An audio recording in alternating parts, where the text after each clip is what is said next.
தணிப்பதற்காக செய்யப்பட்ட செயல்முறையாகும். இது மட்டுமல்ல, இந்த தொழில்முறையின் முக்கிய நோக்கமே ரயில் மோதலை தடுப்பதாகும். இது ரயில்களின் வேகத்தை கட்டுப்படுத்துதல், அபாயகரமான வேகத்தை தடுக்கின்றன. அது மட்டுமா அவசர காலங்களில் ரயிலை தானாகவே நிறுத்துதல் போன்ற செயல்பாடுகளை செய்கிறது.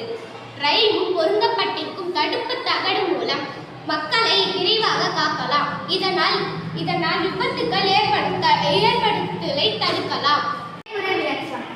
இந்த ரயில் போகும்போது இடையில ரயில் தண்டவாளத்தை கிராஸ் பண்ண நினைக்கிற மனிதனோ அல்லது இடையில ஏதாவது விலங்குகள் படுத்து இருந்தாலோ அந்த மனிதருக்கும் சரி அந்த விலங்குக்கும் சரி எந்த ஒரு ஆபத்தும் இல்லாமல் இந்த தகடு அது உள்ளே இழுத்து அவங்க உள்ளே வச்சிரும்.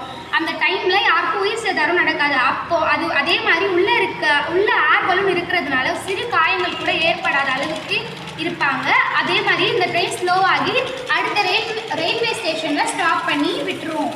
அதே மாதிரி பஸ்ஸு, காரு, ட்ரக் எதுவாக இருந்தாலும் இந்த மாதிரி வச்சு யாருக்கும் எந்த உயிர் சேதாரமும் நடக்காது.